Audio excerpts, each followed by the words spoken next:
Welcome and hello and welcome and hello and welcome and hello. Thank you for joining me. Before I get started, I want to take care of a little bit of housekeeping. Just say welcome and hello and welcome and hello, a hearty hello and welcome. And let me just reverse that and say welcome and hello as well. Thank you for joining me. It is an extremely special edition. I can't tell you how special it is of Un Poco Moss. We have to get through this pile of crap to see just how special it might be. Gonna do a couple of really quick videos today. I mean quick, I'm talking like under 10 minutes. I'm not going to give you a bunch of shtick. I'm just going to give you, the data, tell you why I firmly believe the stock is going to pass 50 and go touch 71. Not just this year, but I'm talking soon. Like, this is a triple digit stock. It's growing the top line extremely quickly. The entire short narrative was just made up. It was just false. Like Hindenburg, like I said, they covered, down at 18 and they closed their entire store, probably bought a private island and just got the hell out of Dodge. That's what smart shorts do. All these other shorts, they do the opposite. Like they short from down here at 30. They short from here at 36. They short off these lows. They shorted from 26. A lot of them were actually shorting down here below 20. If you dig into the data now, of course, you guys know this show is sponsored by Mini Water. Mini Water, for when you just don't know if you're thirsty. Like, hey, you want something to drink? It's like, I don't know. What do you mean? Like, are you thirsty? I don't know. Well, would you like something to drink? It's like, I don't know. Well, give them a Mini Water. Oh, perfect. Like Mini Water for when you really don't know if you're thirsty. Like, or maybe you've just you're early, you're starting, back in the dating game, and maybe you're very poorly endowed. Like, just let's face it, you got a small schlong on you. You're not packing much heat south of the equator, if you know what I mean. You're playing small ball. So perhaps, by way of comparison, you don't like carrying around a full 16.9 ounce water when you're sort of in an amorous state. That comparison might be unfavorable. So if you were to partake in mini waters, for instance, you might fool your love interest into thinking you are not so poorly endowed as you clearly are. Sorry, guys, just haven't been getting enough sleep. Too much work, too much life. Plus, I'm just a bit of an insomniac. Anyway, what's going on, you freaking turds? I am the Sharp Master, as you know, so I put on a clean pair of chonies today, and I'll just tell you why this is going here. This is basically a huge gap.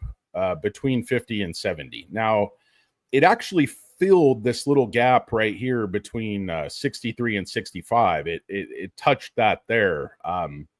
Why do I think it's going to go up? All the volume comes in these green areas. I believe this has all been a short seller price fixing scam. The problem they have now is they've just, doubled down on their short position off of these lows. And we're approaching, an NVIDIA super cycle where SMCI is almost 100% certain to get a big piece of that business. Those orders are already there. I mean, so you have the business coming in, and then on top of that, you have this debt deal, which everybody, they hit the stock for 10%. I hope you bought that dip. This was a brilliant deal. They're buying back $200 million worth of shares. They're doing a cap call. The exercise price out 4 or 5 years is 55 something.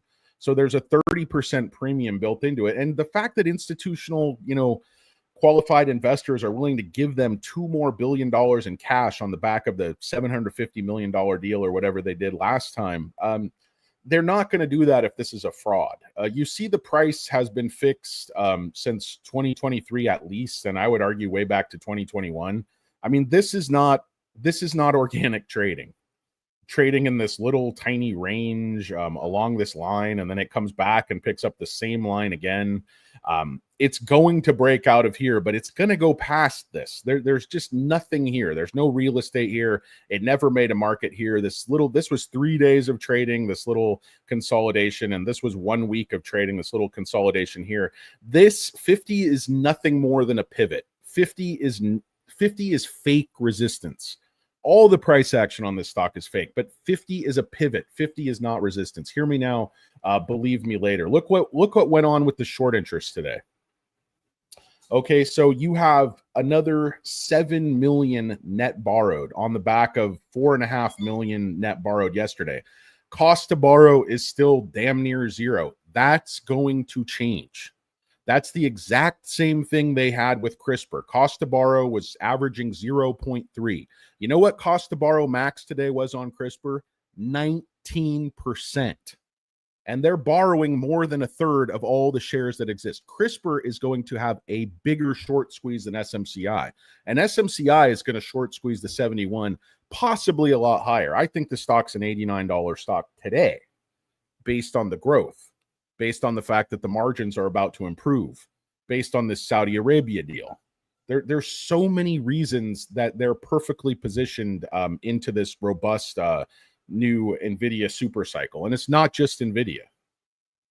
I think they're the best of breed, best in the sector, best in class, blah, blah, blah. But the short interest is critical. Yesterday, the aggregate short volume was 50%. That's still mild shorting. That's no covering. They're like, is this a short squeeze? No. It can't be a short squeeze is based on sort of rampant, disorganized, frantic covering. This is not that. This is the opposite of that. They dig deeper. And so as they push the stock, they're going to need to cover even higher. And it's just snowballs. That's why I say it's got to push up. It's going to push up. The negative stuff they were, hoping was going to come, and they were going to be able to push this way back down into the 20s or teens or whatever and cover this insane short position. It just didn't happen. So you see the short interest is all the way down to 93 million, but the shares on loan has kicked all the way up to 155 million. So it's not $4.3 billion worth of shares on loan. It's about $7 billion roughly worth of shares on loan, close to that. So what happens when that cost to borrow goes from 1 or 2 up to 13, 15, 18, 20 on $7 billion of shares on loan? What happens is these shorts get out of Dodge and they do it all at once. They do it on the first train. And it's going to push the price of this stock way, way up because there's no shares available. That's why. And why do I say that? Look at the insiders. 27% insider owners. They say insiders are dumb. They sold a few $1 million worth of shares. The founding family owns billions of dollars worth of shares. They're selling a few just to, cover Aunt Sarah's, horse racing habit and Uncle Chucky's hair pieces and blue blazers with brass buttons, et cetera, et cetera, et cetera. But if you look at institutional ownership running 56%, continues to tick up. Add that to the 27% insider ownership. Even if there's a slight overlap, you're still looking at least 80%, 80 plus percent. Could be, 84, 85%. There's very few shares to go around. So they're borrowing way more shares than are actually trading. That's why the price keeps going up. I mean, NVIDIA was basically flat today. Why is SMCI up, 6%? Because it's just grotesquely undervalued. That's why. Because it's a scam. It's just like SoFi was. It's one of these stocks they say, hey, we're just going to, use this stock's testicles for a speed bag for sport. And they lace up the gloves and they go to work. Think about the guy that did that staged beating in the Dirty Harry film. That was a weird movie. Lives down at Kozar Stadium. Real weird guy, got a limp and a broken nose. Who lives at Kozar Stadium under the bleachers? SF. How long ago is that Kozar Stadium? Can even get you down to Candlestick? God, I hate the Niners. I hate the Niners. Joe Montana. I hate Joe Montana. I hate Steve Young and his left-handed precision, his chiseled jaw and his good looks. Hate Montana because he's so good-natured. I like Jerry Rice once he went to the Raiders. I hate Roger Craig just high-stepping through our linebackers like we're a hot knife through butter.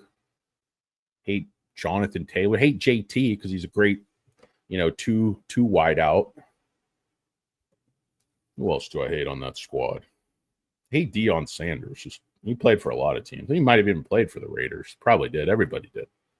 End of their career, Al Davis would just throw a bunch of money to washed up players. Remember that guy got like he was like some second string linebacker or something. He got 4 interceptions in the Super Bowl or something. He was from the Cowboys, and the Raiders just gave him this giant contract. He wasn't even a good player. I mean, come on. But just suffice it to say, I hate the 49ers. Hate everything they stand for. The DeBartolos, Bill Walsh, the whole Bill Walsh legacy.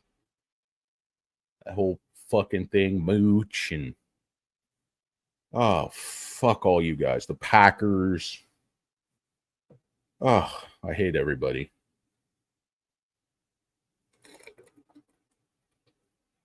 Sorry about the profanity. Beg your pardon. 1,000 pardons. Shouldn't be children watching. I have all these listed, not for kids. That's pretty obvious. The fat guys sputter sentence fragments about incoherent stock picks. But anyway, guys, my contention is there's no shares available to cover this short position. And they have to cover now or they have to cover higher because the stock is still grossly undervalued. I mean, this is a $90 stock all day into this growth. I mean, the accounting difficulties are what they were. It's like Denny Green said, they are who we thought they were. I got to respect a fat man as a fat man myself. I think I said last time, rest in peace, Denny Green, but Denny Green's alive. I don't know. Sorry, guys. I can never remember who died, especially fat people. We'll say we all look the same, fat people. I resemble that remark. Oh, I'm tired. What's going on, Alberto Bertiables, the great wrench, the great moderator, Alberto Bertiables. We got the great Carl Seamark, the mattress king of Chicago. Man will sell you a pillow top and pick stocks like nobody's business. We got Broken Irish. Hurts my heart to hear as a Niner fan. I'm just joking, man. I don't care that much. Now, you hate them because they were so damn good. In the 80s, the phrase they used to use, so many weapons. Yeah, I mean, when you can hit like an all-pro wide receiver or running back just wide open with no silver and black defender within like 10 yards of him. Got Summerall out there. Oh, it's a deep pass down the right side to Rice. Check that. Make it a handoff up the middle. Roger Craig for 12. Some poor tackling from the Raiders. Excellent. What's going on? It's the great Not a Lurker, the great J Money. We got the great premium of the option here. He's got his sun hat on. She's loaded for bear. Probably out on a nice pontoon boat.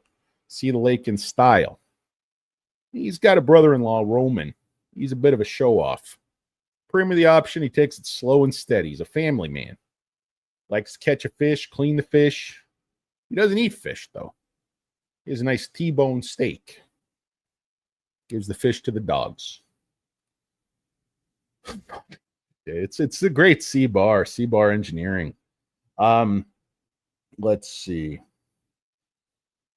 For a long time, I saying something chemical engineering, CMENG, I think, and thought he was saying CM Chang. I thought he was Chinese. I don't know. Not there's anything wrong with that, but it just shows you what a big idiot I am. Anyway, guys, Super Micro's going to 71, and I contend there's not a goddamn thing these shorts can do about it. They're just completely, they were wrong. They're on the wrong side. There were no write-downs. There were no restatements. These, family companies, these related party transactions are a tiny, tiny nothing burger. They had to be restated to just a minuscule degree. It was much ado about nothing. It was all smoke and no fire. It was all taters and no meat, if you know what I mean. Checking the old oil. What's going on? It's a great Maria Powell. Payush is in the house. The great Payush. And guys, by the way, I have all my notes on. I dropped my phone. You sons of bitches. I have all my notes for a SoFi video right here on that envelope. Oh, I'm too fat to bend over. That's unfortunate, folks. Very unfortunate. I'm going to do a GoFundMe because I'm too fat to bend over and pick up my cell phone, but somehow I got it. Didn't break the chair. I think it's a myth that fat people break chairs and we're sometimes afraid to sit down. You put me in one of those little wedding folding chairs that's mostly plastic. Even the hardware is plastic. Hardware, by its very definition, should be metal. But no, we're going to rent these wedding chairs. First off, they're so narrow, I can only get one cheek on there. I get a partial cheek. I get like 80% of one cheek. I get crunching my testes in the aisle there. Oh, can I get the end seat? I'm fat. And he's like, no, that's going to be reserved for family and bridesmaids and such. I'm like, oh, well, that's excellent. Excellent. Well, can I put one cheek on each of these chairs? Kind of space them out. Pretend, since I'm here solo, I'm my own guest. I got lefty and righty over here. Well, Pepe and Pedro. No. Okay, that's good. I'll just squeeze in. I'll just cross my legs like, some type of a weirdo and just crush my testicles between my short, fat thighs. Will that work for you, Miss Wedding Planner? Yes? Okay, sounds great. We'll do that. I'll just be back here sterilizing myself while you enjoy your vows. Great to see you guys. Oh, no bar, no food. Excellent. Yeah, I did bring an expensive gift from the list. I think a lot of weddings are just basically shakedowns. Shakedown, takedown, busted. Should have been more aggressive on timing. Was crowd blah, blah, blah. Yeah, guys, I made a ton of money this week on some of these fruity little calls. I had some of them I was up like 1,200%. It's just been ridiculous, but I expect strong continuation tomorrow through 50. I think these guys have to get realistic and cover. SMCI's fiscal 2027 starts in July, and I think we're going to hear about more and more big wins. The Saudi Arabia deal should have sent the stock through the roof.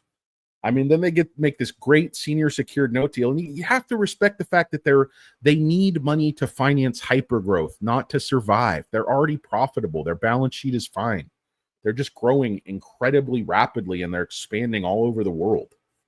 This is a company you want to invest in into this AI hypergrowth. I mean, it's basically an agnostic, pure AI play that as this data center builds out and AI accelerates, Supermicro is going to be one of the huge winners. Just like me, just like Not a Lurker, just like it's Ryan, just like it's Peter. Denny Green did pass away. Rest in peace, big man. Rest in peace, fellow big man. Guys, I'm doing a new thing. It's going to be reviews of everything, mostly restaurants, because mostly what I like to do is eat and sleep. But it's going to be big man certified. I'm going to tell you what's big man certified and what's not. If you're a big man trying to get through this life, try to make your financial situation such that you do not have to fly coach, because that's one of the worst things for a big man. Your small testicles riding up high and your big fat legs and a 16-inch wide seat. Thank God I'm not so fat I need that seatbelt extender. Oh, let me just. No, I'm good. Can you breathe, sir? Oh yeah. Need like 3 male stewards to help me, assist me in buckling that belt. No, just pull that way. You pull that way. No, you stand here. You guys have a crowbar on board? No, I used to be fatter. It was very sad. It still is, but I don't know, guys. I'm so fucking tired. I need some dabs. Where's Marco Guzar? It's going there, Jesse. It's going there. It's going to go there. Just look at the multiples. Look at what's going to happen with the profits. Look at the growth we're about to see. I mean, it's going. I couldn't see that. Not a Lurker popped up. It's Ryan too damn fast. What is this? It's Ryan. It's Ryan. It's Kevin. It's what's that other guy? This Vegas guy. Like, say hi to Matthew. So you put some little clever shit in front of your name, but it's just it's. A lot of people do that. It's Danny. Yeah, you know it's me by the loud, obnoxious commentary. It's Danny. Well, fuck me.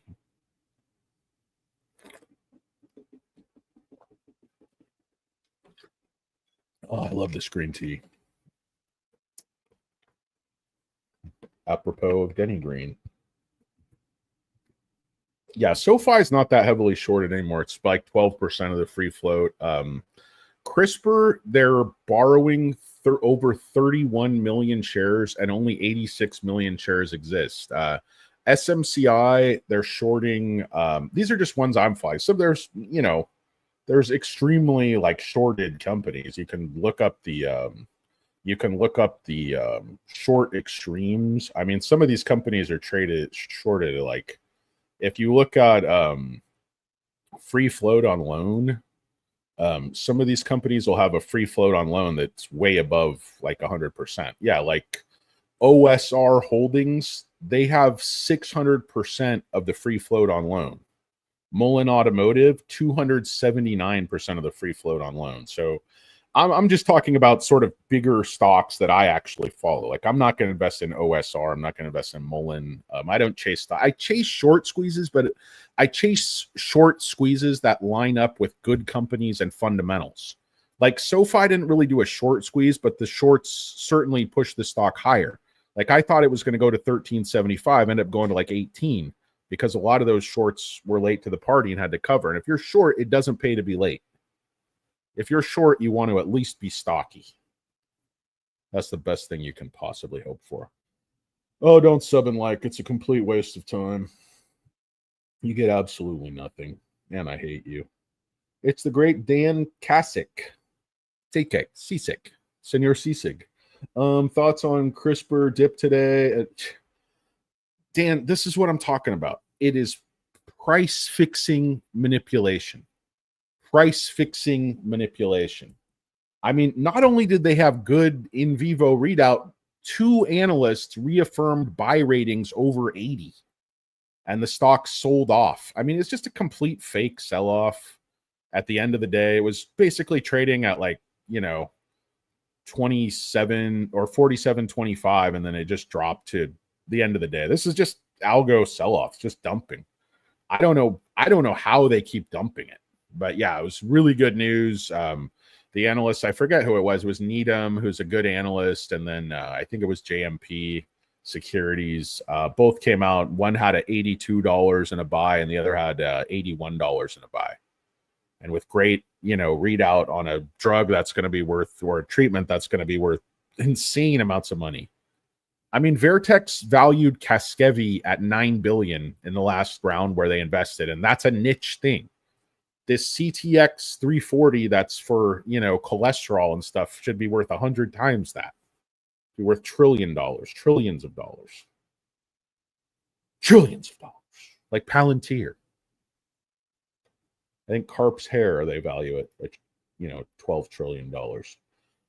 Oh, yeah, I got several things, Justin. I'm cooking. I'm not 100% there yet. I'm not buying those stocks yet, so I'm not gonna tip my hand. I don't, guys, if you notice, I don't shotgun you like 20 different stocks and give you this bullshit allocation and tell you to spread.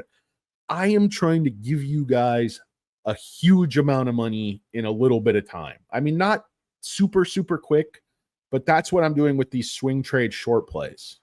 I mean, a stock like SoFi, I'm just going to hold that stock forever and ever. It's way up today. I'm making a ton of money on SoFi, but I'm not like doing these, calls and try, because it doesn't behave that crazy manner it used to. And yeah, they pushed it down to 875 or whatever. I don't know, guys. I just don't know. And on that note,